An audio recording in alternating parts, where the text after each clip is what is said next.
El día de hoy en La Balanza está con nosotros la doctora Luz María Zarza Delgado, quien es candidata a ministra de la Suprema Corte de Justicia de la Nación. Bienvenida, doctora, y muchas gracias por aceptar esta entrevista.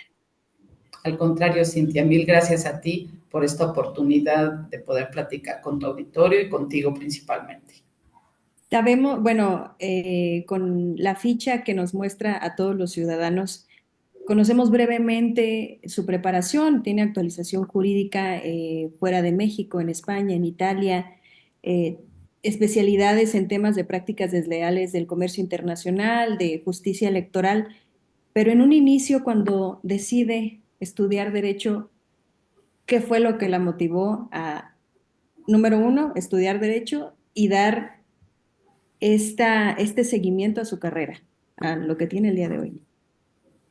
Fíjate que yo creo que me motiva mucho el contexto familiar, como siempre sucede, ¿no? Casi siempre nuestra infancia o nuestras primeras experiencias son las que nos van marcando algún camino en la vida. Mi padre fue el líder sindical, yo vengo de una familia de sindicalistas, todos servidores públicos del sindicato del servicio público. Y entonces ver desde pequeña a mi papá en asambleas defendiendo a los trabajadores, porque eso era lo que le correspondía, estar aplicando el derecho laboral, hacer todo este tema de justicia social, de conciencia, y me fue llevando a esta carrera que yo amo, que me apasiona, y además creo que todo tiene que moverse dentro de un marco jurídico para dar seguridad y entonces, eso, los problemas que él tuvo, cómo se tuvo también que defender y todo el contexto familiar. Mi tío era también, que además era mi padrino de bautizo, en paz descanse, él fue abogado laboralista, mi papá fue más líder, los dos eran líderes del sindicato, pero mi tío sí después litigaba como abogado laboralista y él me ayudó a hacer mi tesis de la licenciatura y entonces todo ese ámbito fue el que me fue guiando y convenciendo y hasta hacerme una apasionada de mi materia. Con este contexto, ¿recuerda algún caso que la que haya marcado su visión de justicia o que haya sido un caso de justicia o injusticia, pero que haya sido definitivo en su carrera? Pues mira, yo me acuerdo, por ejemplo, de un caso que además me alejó un poco un tiempo del área penal, porque me tocó ver, pues, haciendo mi servicio social, como una joven abogada a punto de egresar, conocer de un asunto de una chica que falleció derivado de un aborto clandestino. Y entonces, no sabes, hasta el día de hoy tengo la imagen del cuerpo rígido porque estuvo en unas condiciones en donde hubo la rigidez cadavérica y todo eso. Entonces, me acuerdo que me impactó muchísimo, tanto el tema de justicia como lo difícil de la profesión, de esa materia en particular, de la sensibilidad que deben de tener todos los funcionarios que participan en eso y de poder procesar algo en un tema tan dramático para toda una familia, ¿no? Entonces, de ese particularmente me acuerdo, te digo que incluso hasta dije, no, yo no voy a llevar materia penal porque se me hizo muy fuerte todo el proceso, pero bueno, es parte de la formación y luego ya vas entendiendo, nunca, creo que nunca hacerte dura o insensible, sino más bien ir teniendo ahí herramientas para ir manejando temas, ¿no? Desde ese momento ya se perfila, bueno, parte de sus propuestas precisamente se dirigen mucho a defender la equidad, o bueno, en este caso, a erradicar la violencia de género.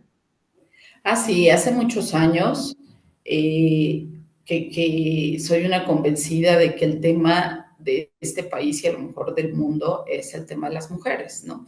Incluso voy a las marchas en el 8 de marzo. Tengo una hija que fue un poco lo que me dio la motivación, pero pues ya me creció y esto no avanza todavía como quisiéramos, por eso hay que seguir Ujú. trabajando, hay que estudiar mucho, porque en algún momento llegué a decir que eso de la discriminación de las mujeres no era cierto, que yo nunca había sufrido ninguna discriminación, que había logrado solo por el talento y el estudio, sin que eso tuviera que ver con el género, llegar a donde había llegado.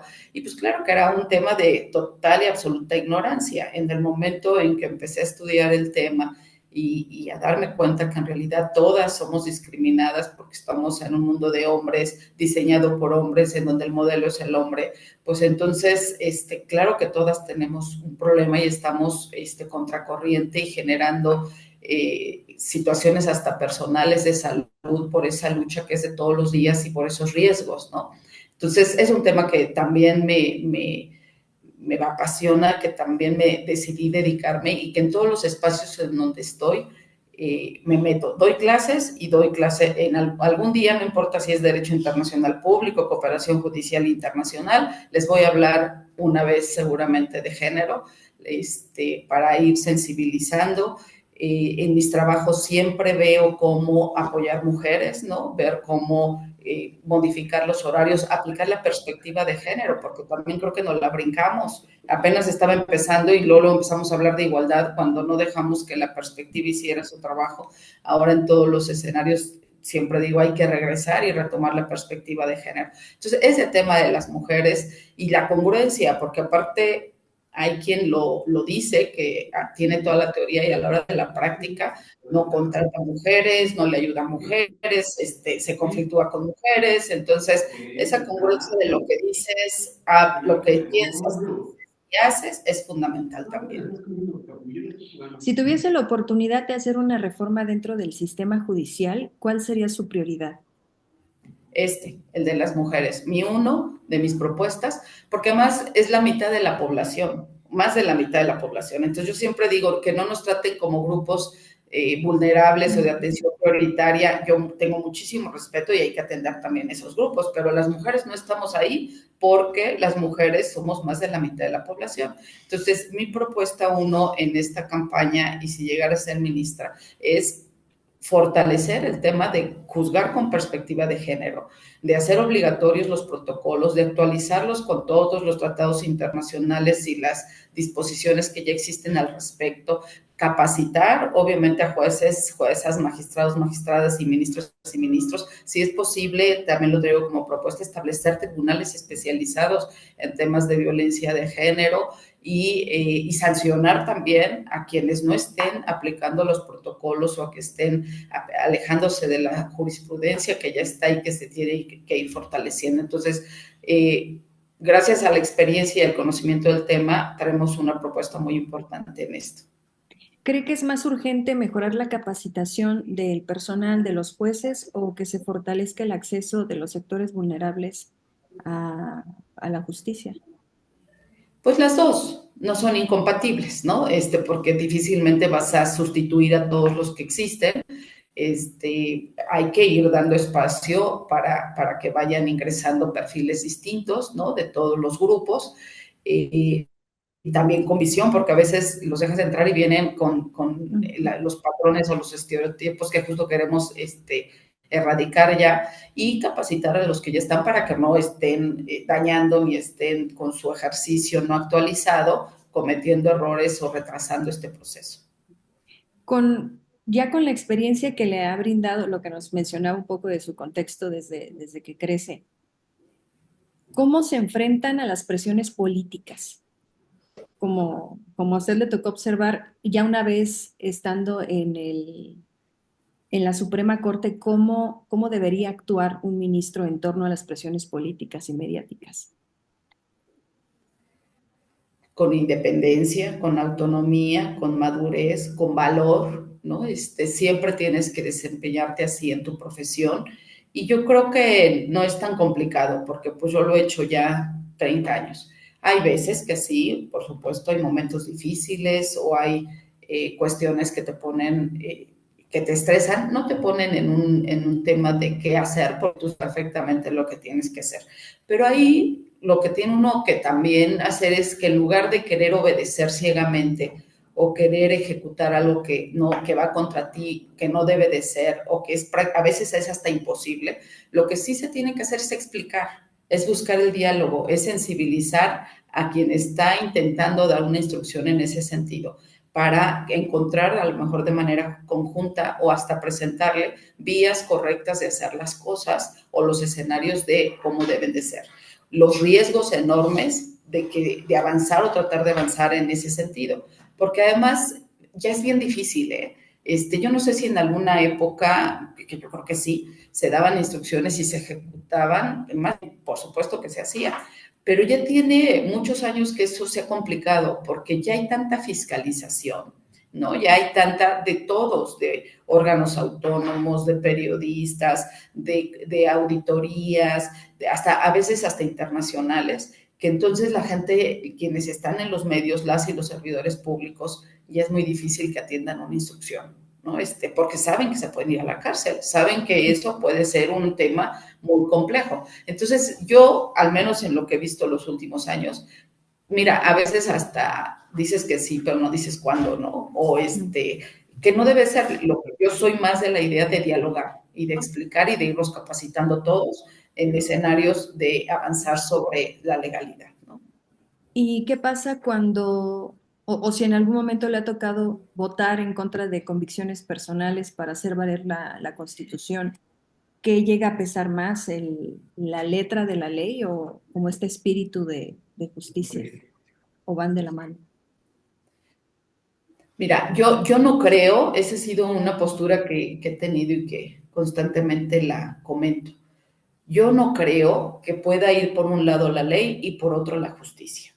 Y esto alguna vez hasta me dijeron, es que Couture en el decálogo de los abogados claramente dijo que si un día ves que choque la justicia con la ley, opta por la justicia.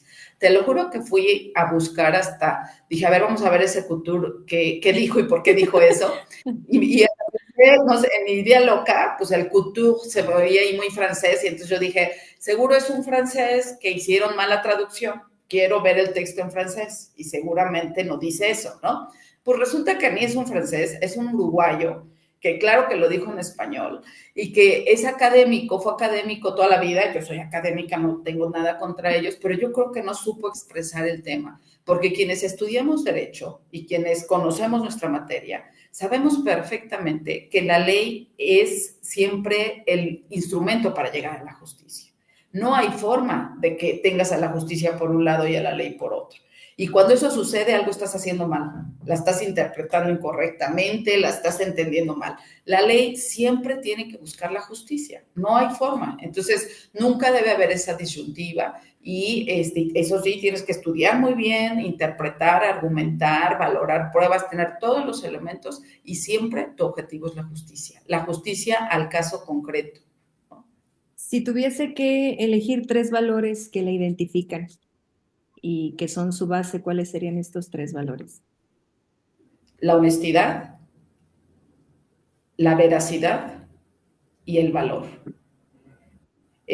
Así me he conducido siempre, ¿no? Nunca he hecho algo contra la ley, no le he robado a nadie, no he tenido un ingreso fuera de mi sueldo, en cuanto a lo que se refiere a la honestidad.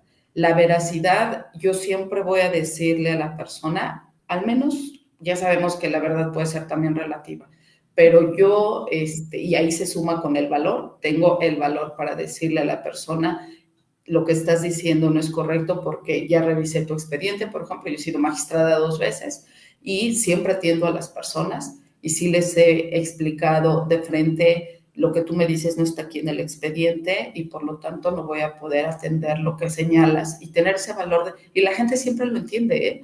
Las personas agradecen la atención, agradecen ese respeto que les tienes, esa explicación clara que les das y entonces creo que son los tres valores que me han caracterizado, que les doy muchísima importancia y que no son negociables.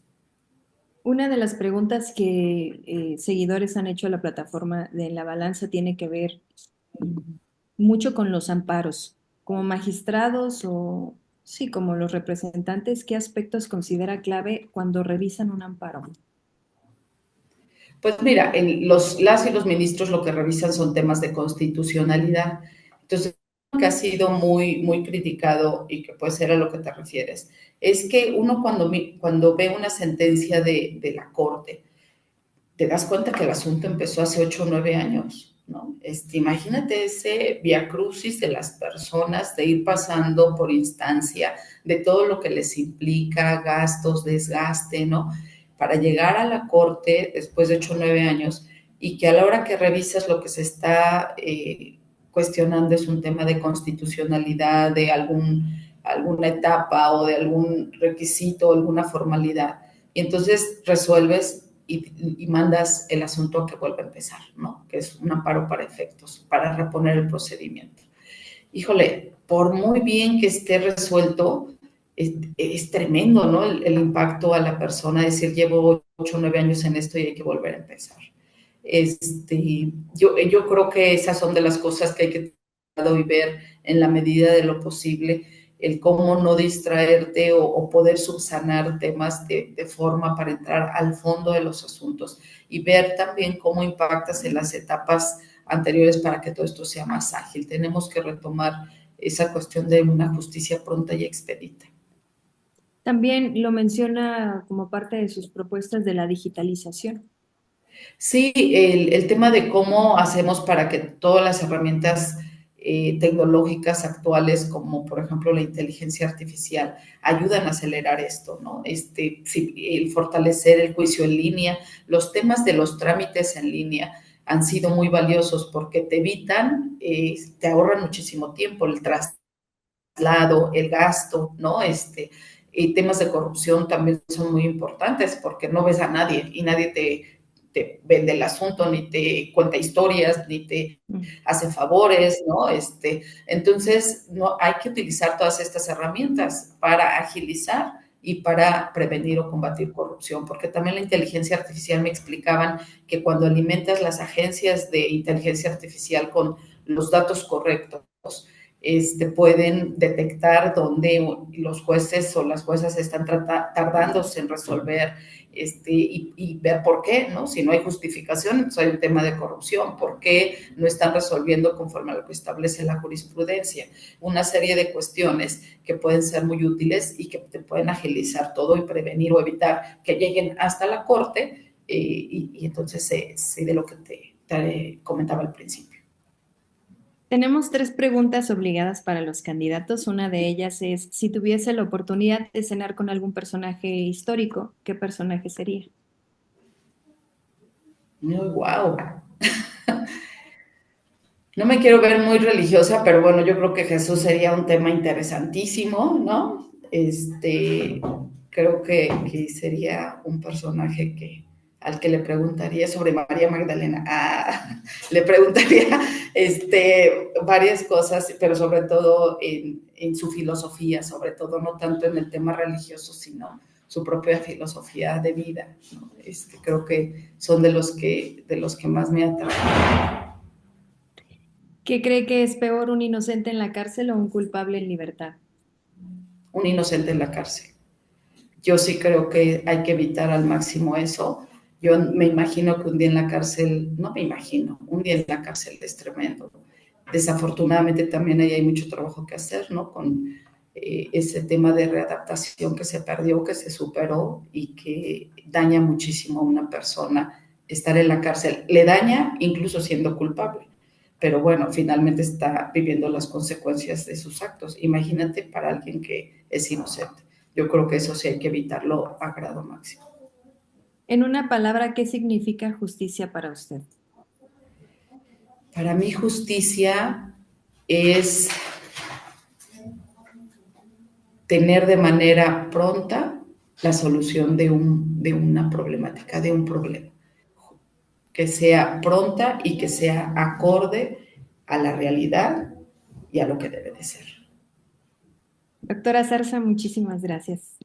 Muchas gracias a ti, Cintia. No te contamines, consérvate y síguele. Hay que invitar, te voy a pedir, hay que invitar a votar. Me preocupa mucho que desacreditemos un proceso de inicio, que estemos elucubrando y pensando que es todo negativo y que estemos dejando a un lado la oportunidad histórica que tenemos de ser parte activa en algo que criticamos. Hay que ser críticos, pero también hay que hacer algo. Y ahorita el hacer algo es informarse, como tú bien lo estás haciendo, actuar e ir a votar, tomar una decisión para ver, sobre todo las y los abogados, ¿no? Que se supone que son nuestro gremio, con quién van a ir a litigar, qué juezas y jueces, magistradas y magistrados, ministras y ministros quieren encontrar, ¿no? Todas tus preocupaciones que vayas en algún momento, todo mundo en algún momento nos vemos en un tribunal laboral, administrativo, no nos interesa de verdad quiénes van a estar ahí y vamos a la oportunidad por elucubraciones, porque no nos gustó, hay que insistir en eso, Cintia, tú que lo Sí. dices todo tan claro y tan bonito y que eres una mujer activa, joven, hay que impactar y hay que insistir en que no hay que dejar pasar esta maravillosa oportunidad. Muchas gracias, doctora. Y Gracias le a deseamos ti. mucho éxito. Gracias, estoy a tus órdenes, morado 33, no se les olvide, la boleta morada, voten por el 33.